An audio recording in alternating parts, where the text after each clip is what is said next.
What's up, everybody? Eddie Barco here with the Nebula Music Podcast, and today I'm excited to be speaking with Michel'Le Baptiste. Now, if you've never heard of Michel'Le, she's an absolute badass on drums, and I mean that. She's an absolute badass. She plays some really crazy grooves and amazing fills, and you can listen to her playing for days. But even more impressive than that, in a relatively short time, she has already managed to play with some very heavy hitter, famous artists in the music industry, including Fifth Harmony, which is a huge musical group right now in the music industry. And I'm just impressed that she's managed to get these gigantic gigs in a very short time. And so I knew that I had to sit down with her, talk about her career and how she manages to get all these really great opportunities, because she knows what she's doing and she is rising to the top of the drumming world. But I don't want to waste any more time. Let's dive right in.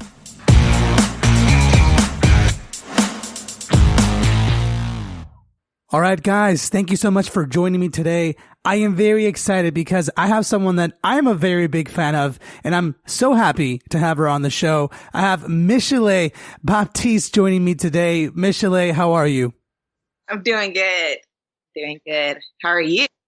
I'm doing great, and I'm excited to have you on the show because, I mean, for those of you guys who haven't heard of Michel'Le, she's an absolute badass on drums. And I mean that. She's an absolute badass on drums. I've seen a lot of your videos. I've seen you do really cool fills and really fat grooves, and you play with some very heavy hitter artists. And so I'm happy to have you on the show, but I don't want to waste any more time talking about you. I would much rather you talk about yourself. So why don't you catch us up with maybe like what you've been up to, how you got started with music, and we'll just take it from there. Yeah. So, my name is Michel'Le Baptiste. I'm originally from Houston, Texas. I started playing when I was 1.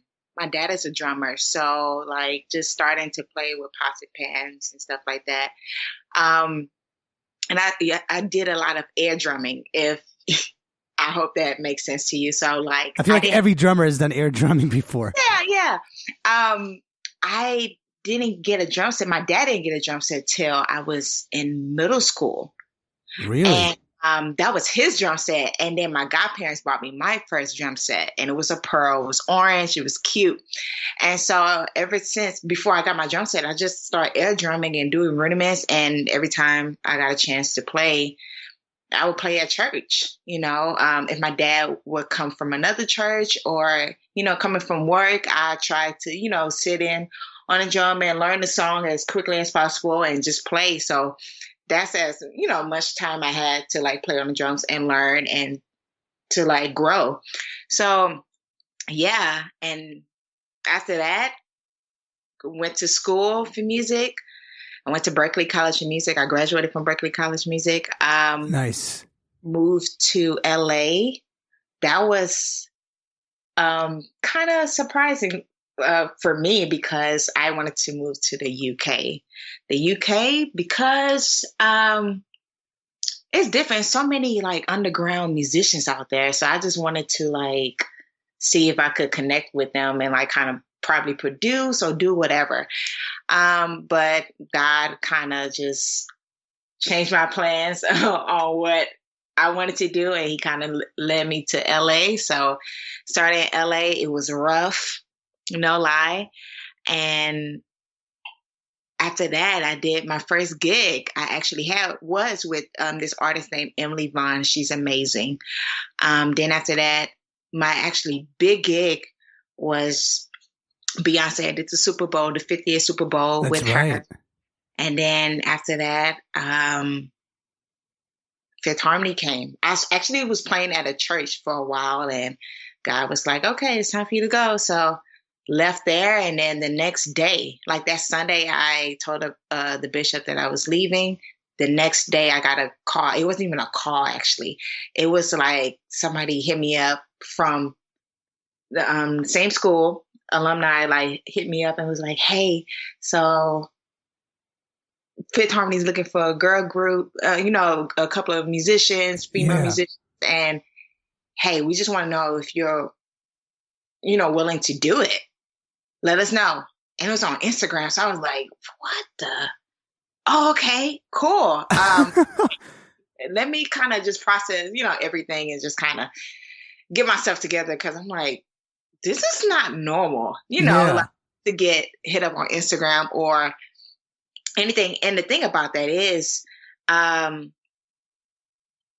because I wasn't on social media at that time, I was fasting from social media because I just be on social media too much. I think we And all are. um but at that time I wasn't on there. So that person reached out to me on Messenger, Facebook Messenger, because I'm hardly on Facebook. So they reach out, hey, I sent you a message. Check and let me know. And that was like even crazy too, because once somebody send you a message and you don't respond back to them when it comes to like dealing with the music industry and stuff like that, they on to the next person. Yeah. So the fact that that person still reached out and was like, hey, I sent you something. I don't know if you got it, but just letting you know. This is, check Yeah. it out. So I checked it out, and ever since then, I've been with Fifth Harmony for a whole year. So yeah, I learned so much. So that's where I'm at right now. I just did South America with them with their new album, which people should listen to. You should get. They have a lot of bangers on there. And yeah, so now we're getting ready for Jenga Ball. That's coming up soon. The first show is December 2nd in San Francisco. So yeah. Wow.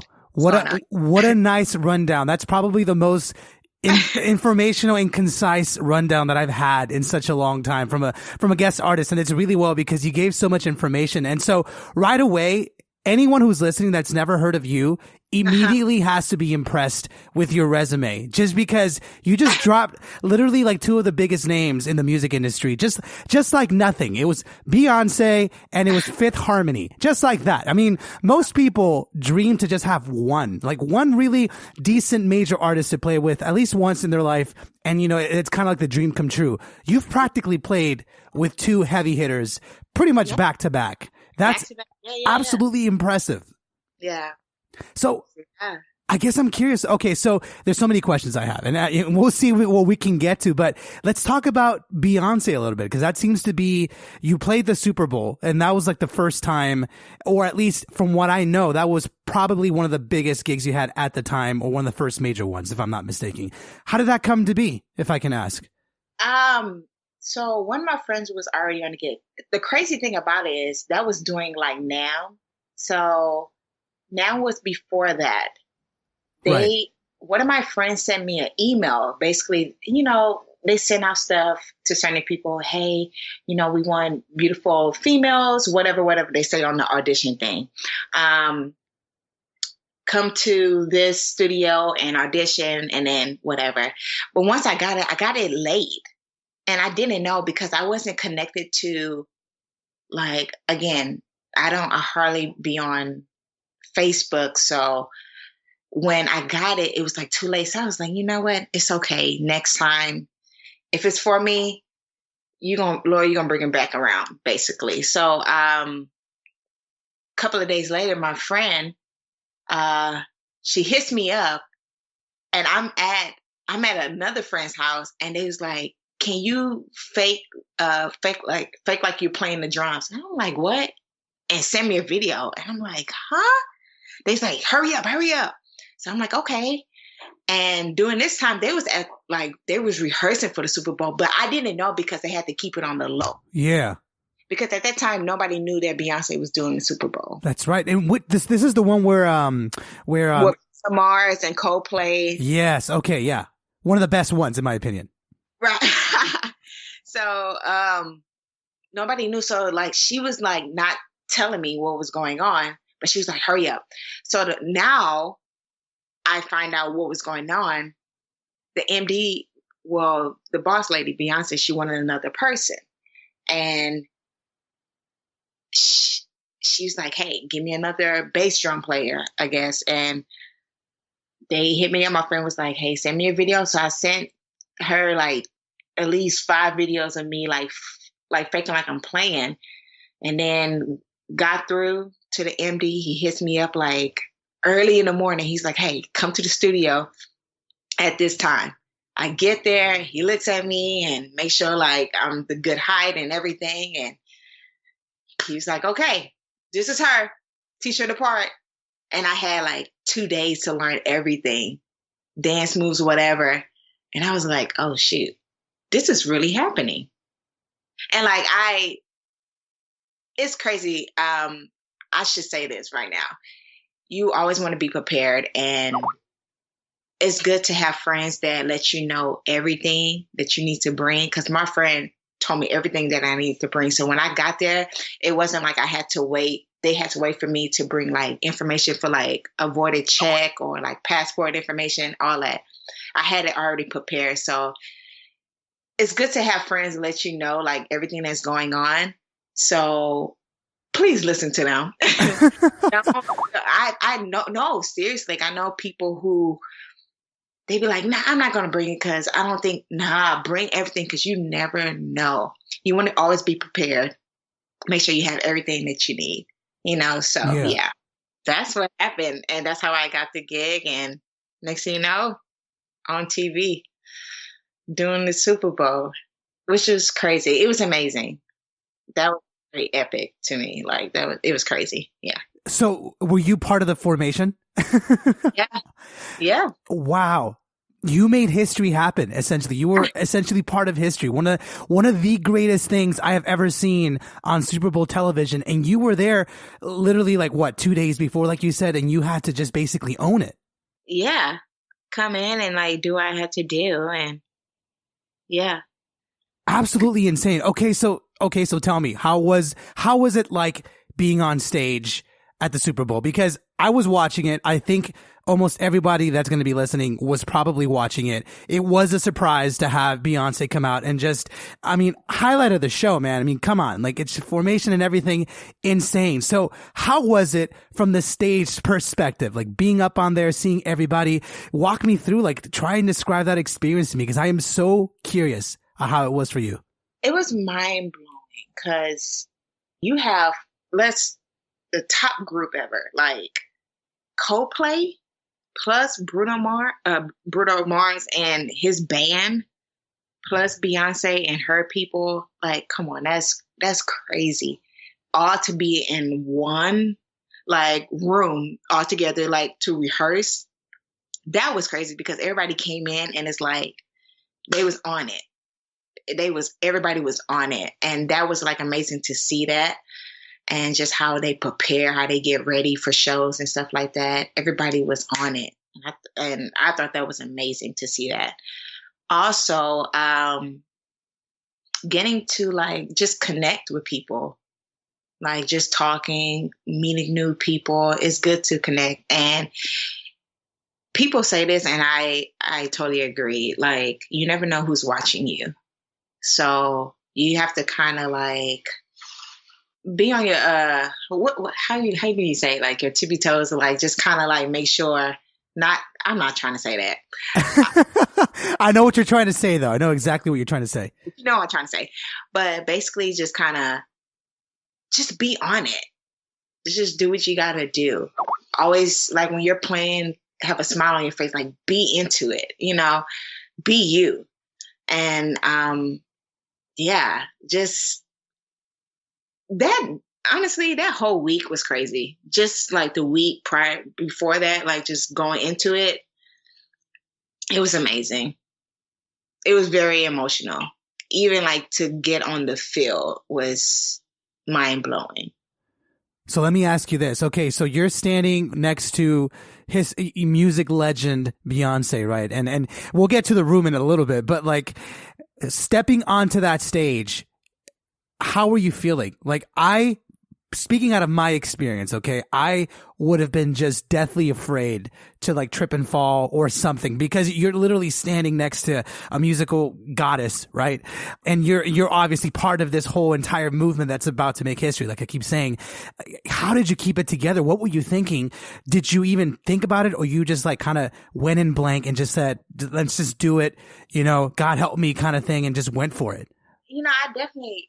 Okay, here's the thing. Like the high school that I came from was like top high school in Texas. We did everything, battle bands, everything. So like to be in a stadium like that, I'm used to that. So that I wasn't like nervous or anything like that. I was so excited. I was like, wow, guy, you opened this door for me, and this is just the beginning. This hasn't even, you know, it's so many other things that's going to happen, but this is like, wow. And to be right next to her, like she was so cool and nice and just loving, into the music, having fun, talking to everybody, making sure they was good. Like she's just a beautiful, like human being with just a beautiful spirit. And yeah, it I keep saying this, mind blowing. It was just like, wow. All right, let's do it. You know, we was hyped. We had so much fun. Like everybody who was in like the who was playing the drums and everything, like everybody was goofballs. So we like crack jokes and just have fun. We go out to eat together and just talk and just chill. And yeah, we had fun. So to be in that, it was just like, you think it's like things that you think when you're like little, like what you want to do. Like I dream to do this, I dream to do that. And for it to come true, it's like, oh, wow, I'm actually doing what I dreamed about a couple of years ago. Or like things that you would never think you would be able to do, you know? So, yeah. Amazing. And so one of the other things that I was very curious about, what you mentioned earlier, which I've had some experience too with some very performing and having rehearsals and stuff. And so to know that three gigantic, essentially bands are all in the one same room, like what you described, to like rehearse, I imagine that was probably what, like the dress rehearsal, maybe like a day or two before the actual Super Bowl. Did you see or did you notice any like creative differences? And by that, I mean, like, obviously Bruno Mars, Coldplay, Beyonce, absolute professionals. How did they handle their bands differently, if I can ask? I'm not sure if that makes sense, but you know, it's different musical styles, but they're all at the top of their genre. You know what I mean? And so could you, as a drummer from the back, could you notice how, like, the differences of how they handled their band and how they like communicated with you? Yeah. So she didn't have like her band. She had like a drum line. So like the way she communicated with us, it was just like everything we had was in our ear. So we just listened to that. And then to transition, it was like they communicated in a way that like when we transition, nothing would clash, if that makes sense. Yeah. So when it came to like Bruno Mars and his band and Coldplay and them, they love each other music. So it was nothing. It was like, okay, we're gonna do this and let's just have fun together type of thing and nail it, and just got kind of come together and just have fun. So it was like everybody was on the same page, if that makes sense. Which I would expect from bands and just musicians that are at that caliber. And I can only imagine, I mean, I would only wish to be in that same room just to observe and just to feel that energy. I mean, how did the energy feel like in that room to have so much power, like so much musical power all in one? I mean, cause you're a phenomenal drummer, right? Like you're absolutely insanely good. Mm-hmm. So I imagine there was like 100 other yous, from different instruments and different backgrounds, all in one same room, all communicating. That must have been a huge amount of energy there, if that makes sense. Yes, it was. But here's the thing, like for me, speaking for myself, like when I'm on a stage with that many musicians, like I'm always like peeping stuff out. Like I'm always like learning and just looking to see how they play and how they, talk to people, their band. Like I look at the MD, how they talk to their like bandmates, being a leader. So I'm always looking at stuff like that. I'm willing to like just learn and grow. So I'm always looking at how people play, their techniques, how they stretch, how they do other stuff. So I'm always like, I kind of zone into stuff like that. So yeah. Sometimes I don't too much care about the plan, but I'm kind of focused on like just how they warm up or like how they get ready, how they, set up their drum set, why they have this cymbal here, why they have this snare here, how they add sound effects to, just stuff like that. Maybe I'm weird, but I don't know. No, not weird at all. That's actually very smart. Learning by observing and basically taking in everything that you can.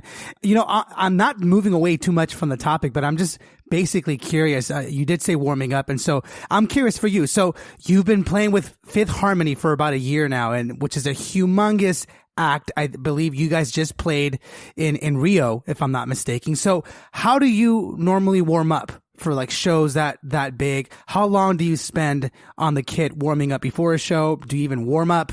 Like, walk me through a little bit of that process. Okay. I try to get as much time in doing sound check to like warm up. I would do singles over like the whole drum set, doubles, flam tab, whatever rudiments, and just go over the whole entire drum. Also, if I can't play on the drums, what I do the same thing, warm up on a pad, do the same rudiments, and just try different things. I use the click just to help to make sure I'm steady, like on the click, and just do different rudiments and like just go up on speed. I'll start at 60. I think it's always good to start from 60 to 80. Because for me, I think it's just you start at a slower pace to me, and then you can gradually go up from 60 to 80. And then I feel like where you're in that bracket, if you want to go faster, starting from 60 to 80, it can help you go faster or like start slower. So 60 to 80 like helps me to be able to balance if I want to play slow and make it clean, or if I want to play fast and make it clean. So I stay between those two for me. What else do I do? If I can't practice or use a pad, I'm always stretching my hands out, my arms and stuff like that, my wrists and everything. Yeah.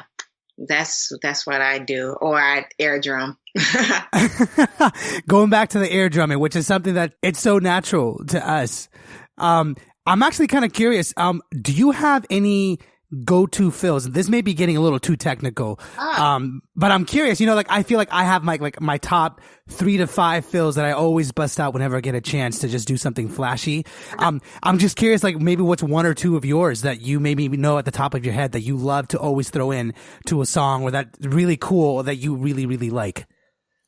Oh man, there's this paradiddle fill that I do that I learned from Skip Haddon. He's one of my favorite teachers. He taught me this. I remember one time we was practicing one of Earth, Wind & Fire's songs. And Earth, Wind & Fire is one of my favorite bands. So he showed me this paradiddle feel that you can put in any type of genre, any type of groove. And that's my go-to. It fits perfectly. And every time I do it, people love it. So that's my go-to, this paradiddle feel that I do. I'm a pocket drummer. So I like a good solid pocket. I do a lot of fills, but I feel like it changes a lot. It depends. It's whatever comes out. I just practice rudiments over the drums, and then when it's time for me to play, whatever comes out, it just comes out. That's absolutely crazy. Let me ask you this. One of the things that I learned from, just my own personal studies is, Peter Erskine, the legendary jazz drummer. Yeah. One of the things that he teaches a lot, especially at USC, is he focuses on landing specific hits. He basically says what you're saying, where he doesn't necessarily focus on what he's actually playing. He doesn't necessarily go into the field being all right, I'm gonna play a double paradiddle with doubles and singles. He's more all right, I gotta land here, so I'm just gonna start, and he focuses on that hit, and then he gets there and hits it. I'm curious if that's kind of your similar process. Yes, it is. It is. My thing is making sure I let the band know that we're going to the next part. So I'm going to do a big fill to let them know that they won't get lost. They won't be like, why is she doing that? That's so no. It's just like making sure like everybody's going to the next part. As a drummer, as drummers, we if anything happens, it's the drummer's fault. It doesn't matter if it's the keyboard's fault, bass player, it's always going to be the drummer's fault. So you just got to always make sure that you're on it and just make sure everybody's on the one. So yeah, say what you just said. Yes, that's how I am. Yeah. Absolutely. And especially with playing, again, with a heavy hitter like Fifth Harmony, I imagine, and again, I don't know for sure, but I would bet or I would guess that you're playing with backing tracks, if I'm not mistaken, right? Yeah. So being on the one is absolutely important. Yeah. Clicks and everything. And then here's the thing. There's sometimes where you have techno difficulties, like doing a show. You're not going to stop and be like, oh, what happened? You got to continue, and you just, that's why I like to practice with the metronome. Yeah. Because, you never know what happened. I remember one time, like one of the tracks went out. Well, the track kept going, but the click went out. But it was like doing a part where it's like we needed the click. So like, because I'm accustomed to like playing the song and then like take away the click so I can like remember where the click is and won't forget where the click is and just still have it, the pulse and everything. The click went out and I just kept going. And when the click and everything else came back in, we were still there. Like nobody got lost. So it's like really good to like practice stuff like that. You just never know. You always want to be prepared for crazy stuff. So I do weird stuff. No, not weird. No, seriously. Like you just never know.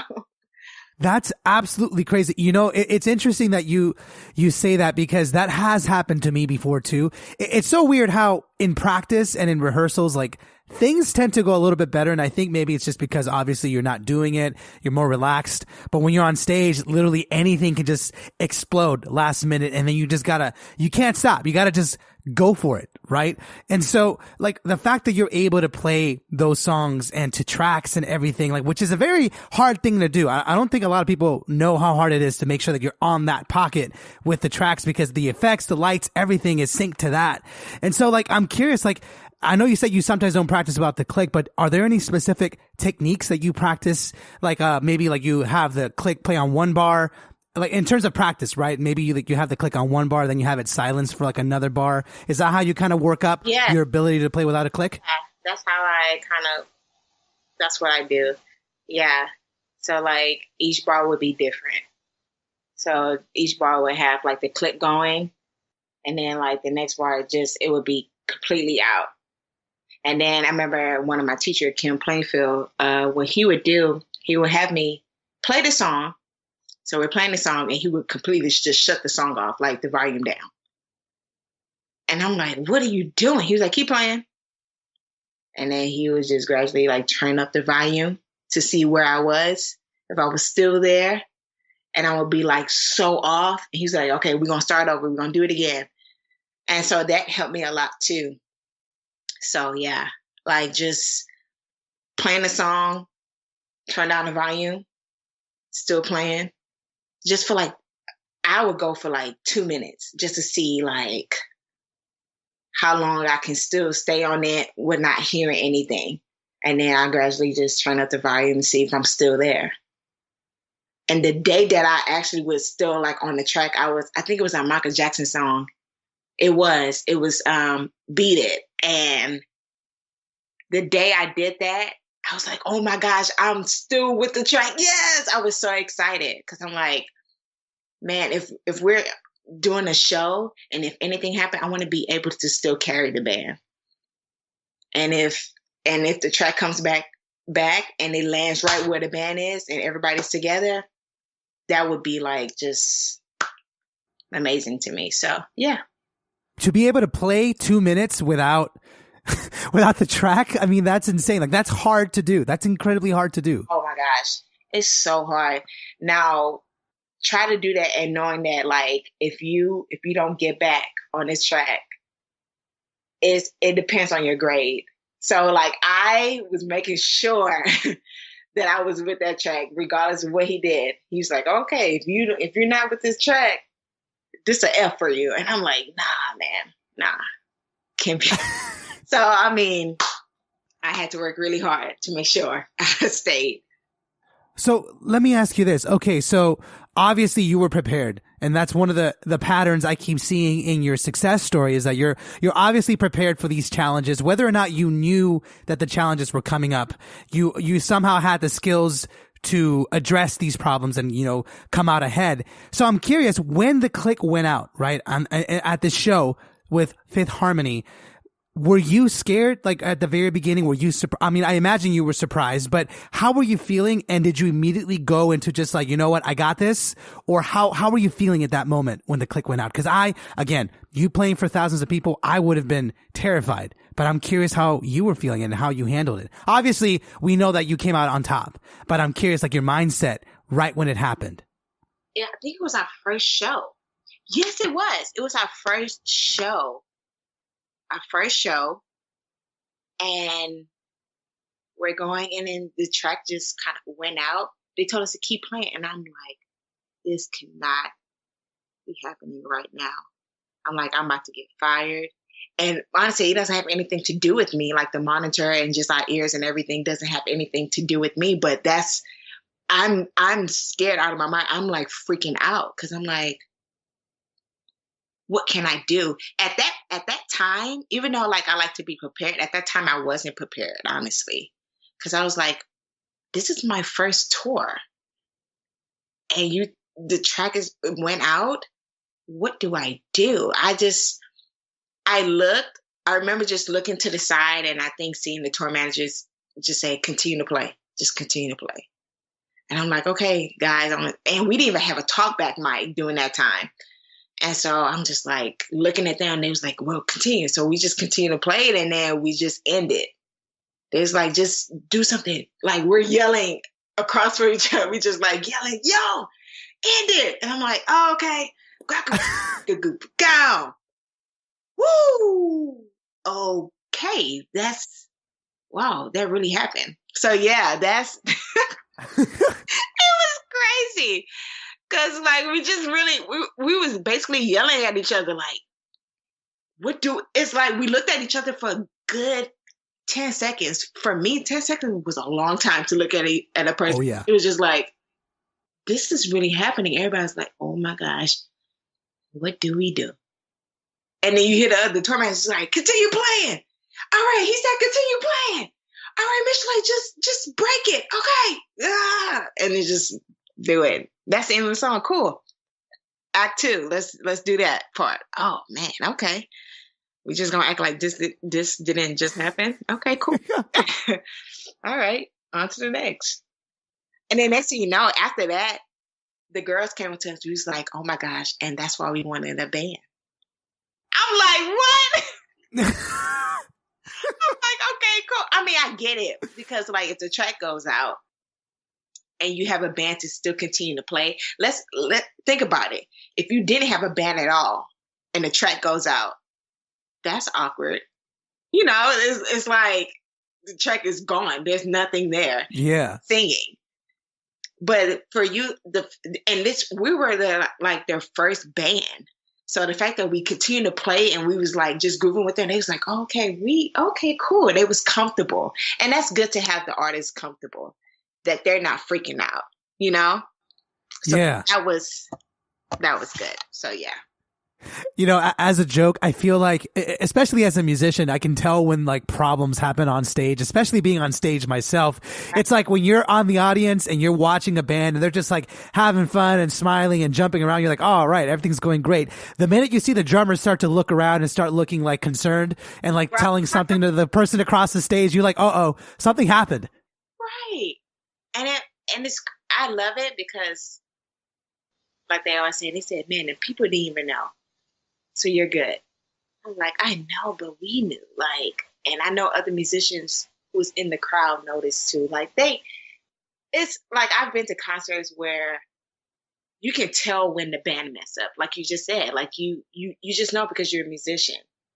So it just, man, that feeling that even went through my head too as well. I'm like, man, there's a whole bunch of musicians at this show right now, and they just know that we just kind of screwed everything up, and that was even the case. So yeah, Wow.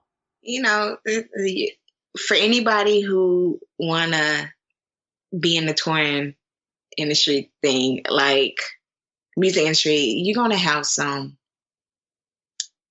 disappointments, you know, in your life when it comes in your life, period. So it's like you just kind of like go through it and then you learn from it, and it is what it is. So yeah.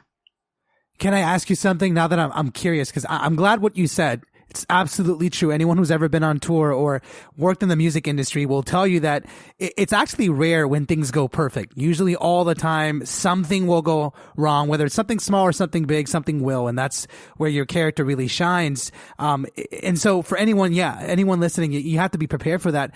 I'm curious for you. Like I said, one of the things I love about your story is that you're prepared mentally and skillfully. You are always preparing yourself for these challenges. Whether or not they come, you're prepared to handle them. I'm curious if early on in your career, even before like Beyonce and Fifth Harmony, was there a moment where something really bad happened and maybe you weren't able to handle it?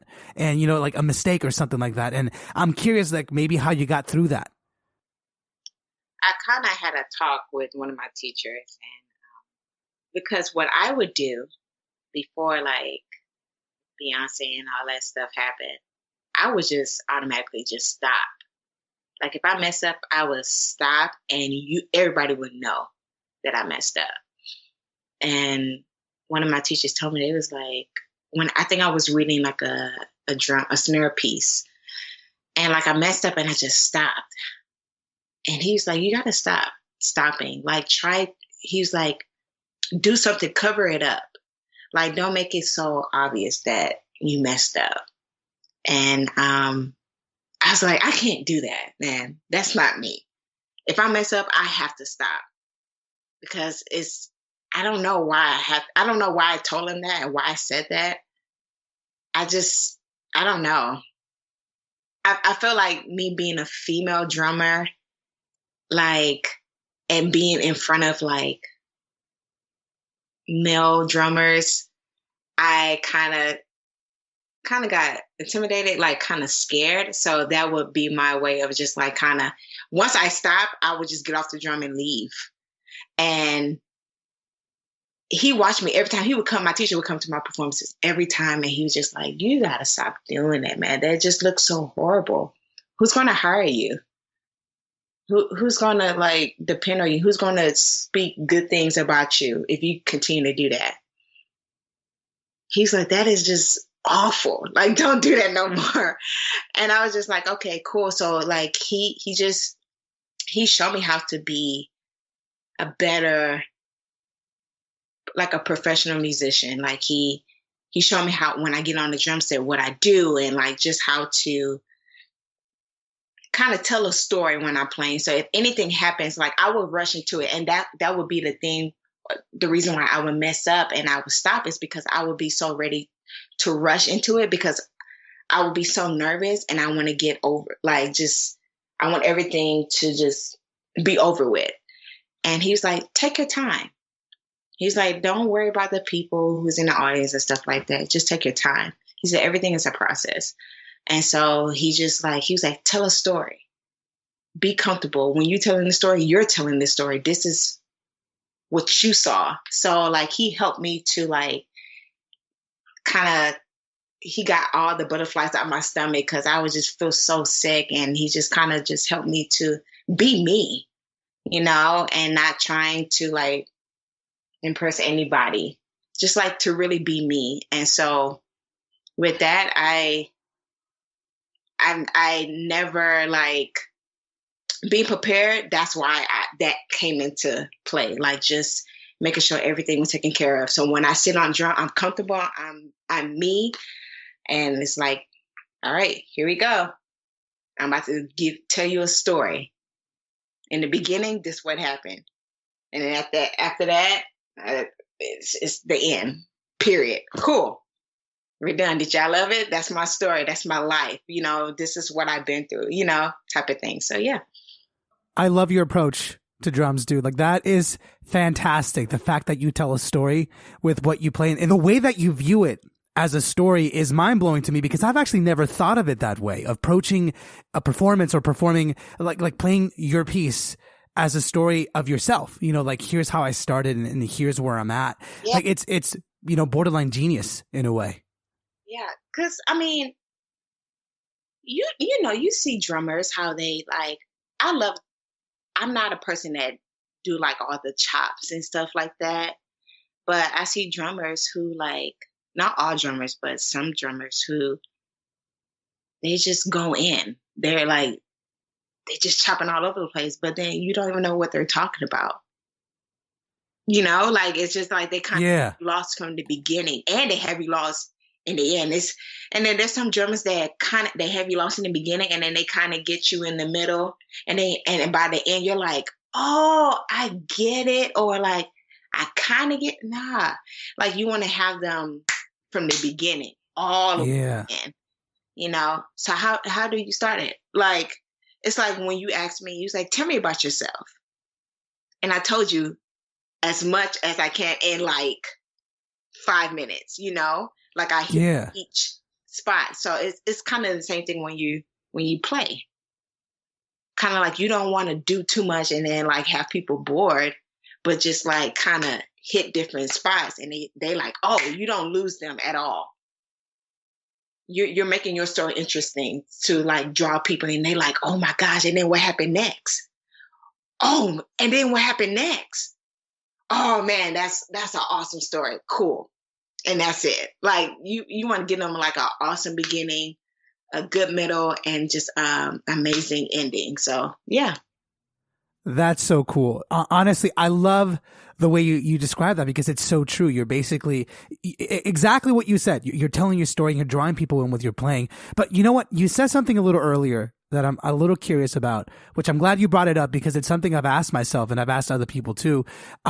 Being a girl drummer, I mean, in historically wise, drums has been predominantly dominated by guys, by men, male drummers. And so the fact that you're able to surpass a lot of that and become one of the top drummers, being a woman, is amazing. It's something that you should be very, very proud of. And I guess I'm curious, and I'm not sure maybe you have a specific answer for it, but like, how is the scene, the drumming scene for girl drummers today? And I'm not sure, and I guess I'm just asking your opinion, because I do see more and more girl drummers coming out and feeling empowered to do this, as they should. But I'm curious, like, if you feel like it's changing, if there are more girl drummers now, like if it's something that is more widely accepted, because it was for a while, like when me growing up, it was primarily a guy thing. But now I'm curious what you think. I think people are loving seeing women play drums. It's not like, it's cute to see you play. No, it's not that. It's like, man, you killing it. You playing. I used to hate when people were like, you play like a guy. I'm like, what is that? What? No. And like now, like people are like, man, you in there. You in the pocket. You in it. Like, yeah. I love that. I love that. Like, I love that Beyonce has a female band. And I love how like they all play with some like some power, like they give it, They're a force to be reckoned with. Yeah. It's just like they come out and they like, there you go, bam. Oh, it's like, we're not holding back. Why we gotta hold back? Type of thing. I love it. Has it changed? Yeah, I think it has changed, because for a long time I didn't know any other like female drummers. Like, I knew what's her name? Sheila E. She's my favorite. She's a classic. Yeah. But then it was just her, Yeah, it was just her. It was just her. But like the way she played, and that's why I always like, it took me a while to like get it, but like I always wanted to be like her when it came to like just confidence in herself and just being her. Like she wore the heels, she had her hair was big, like she was killing, she would dance, she would be in it. And I love that because she was just like, this is my instrument and I love it. Like God gave me this gift and I'm just gonna share it and just have fun. Like she didn't hold back type of thing. And I know like I've talked to some little girls who when they for them being a female drummer, there's a lot of insecurities, you know? So then it kind of holds them back. It holds them back from like actually playing and expressing themselves. Also, in different countries, they don't allow that. They don't even think, you know, being a musician will help them in their career. So like me traveling and seeing that, I'm like, wow. You see so many things why you see why certain things hold back musicians from different countries, and not just from drumming, but just like again, if any female play bass, guitar, anything, it's just like I can see why the insecurities. I can see like why we don't have a lot of female musicians out there. So I think now this generation, people are starting to just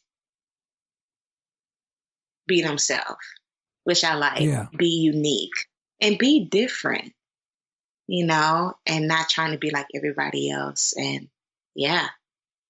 I love hearing you talk about your passion because it's so refreshing to hear you speak about this stuff because it's so true and it's stuff that needs to be said because you're right. I for myself have noticed that, you know, there are definitely a lot more girl drummers nowadays and it's amazing. You know, I've done my fair share of interviews and I've interviewed some amazing girl drummers like Christina Schiano, Elise Tro. You have Bianca Richardson who plays with Marcus Miller and, you know, even beyond. Yeah, like even she even told me a bit of a story of how, you know, when she first started on drumline, like the band director didn't want her on that drumline. He specifically told her, I want you to play a more female type of instrument, like the flute or something like that, which is just, it's crazy. It's just insane. Right? I'm sorry. I'm just like blown away by that. That's the thing. That's what blows my mind type of thing. Like, I hate it.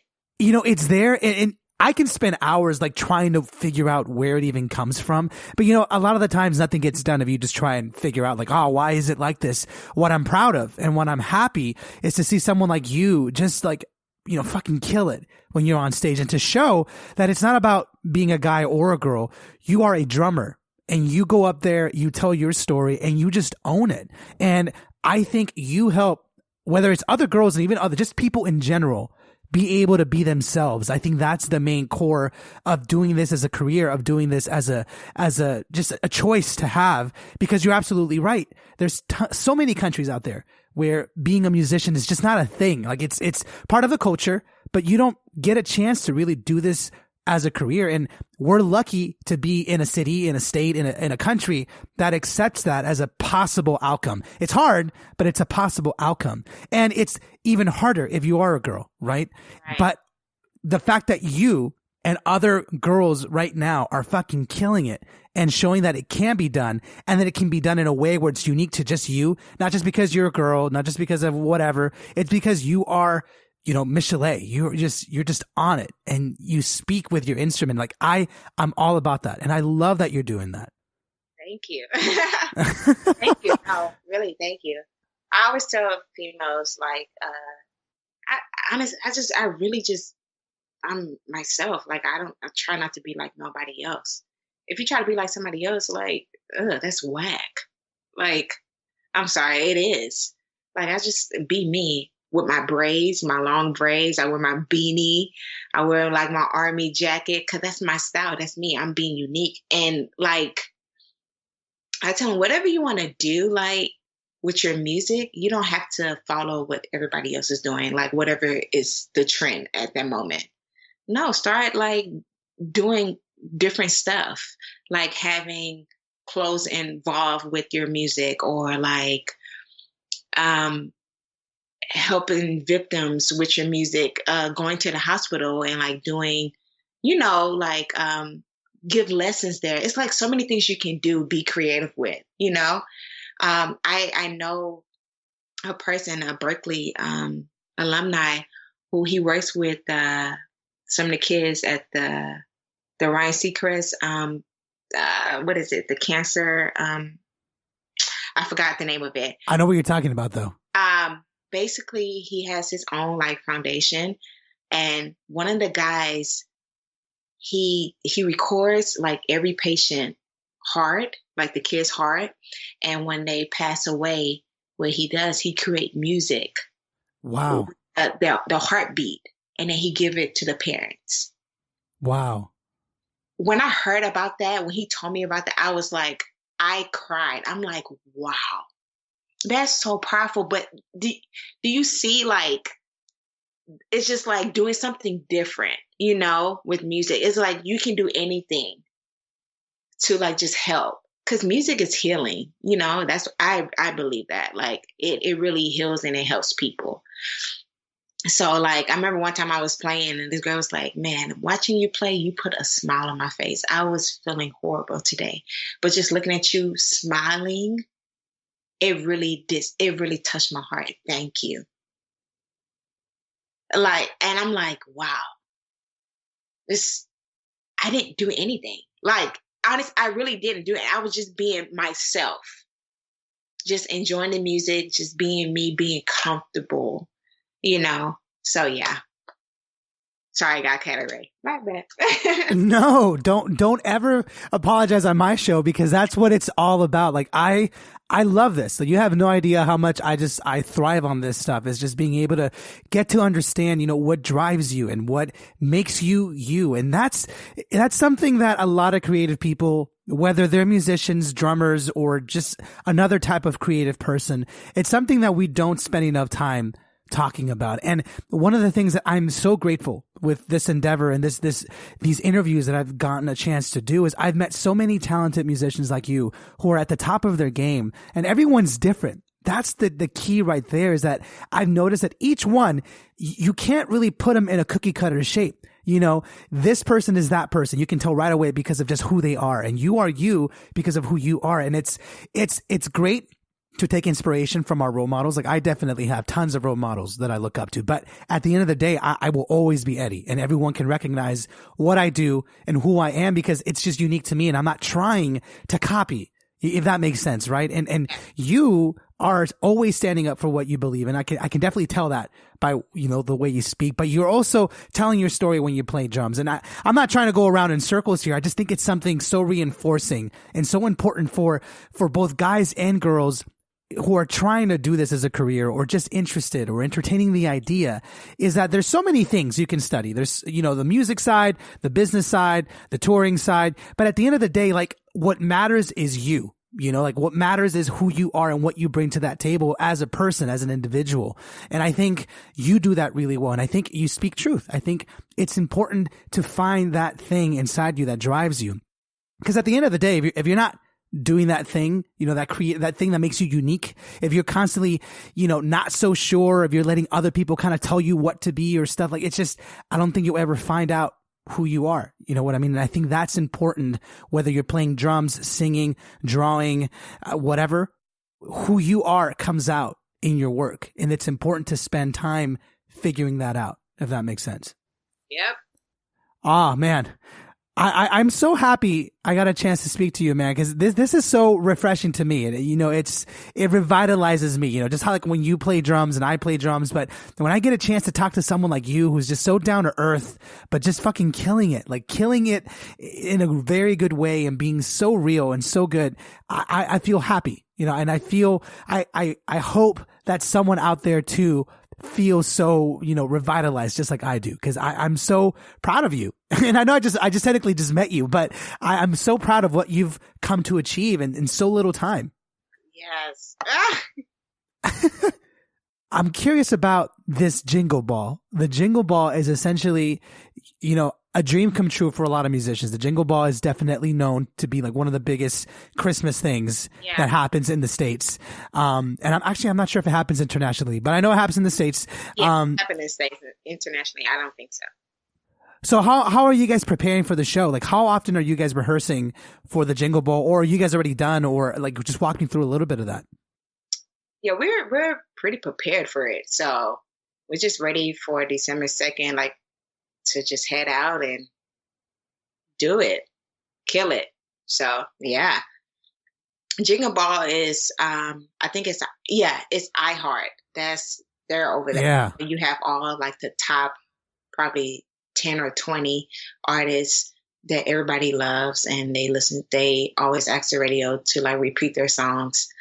They come out and they do a couple of their hits. And yeah, just have fun and have a bang and just have everybody just enjoy that night of just great music. Last year we did it. Britney Spears was there. Backstreet Boys, they killed it. Bruno Mars did it. Justin Bieber,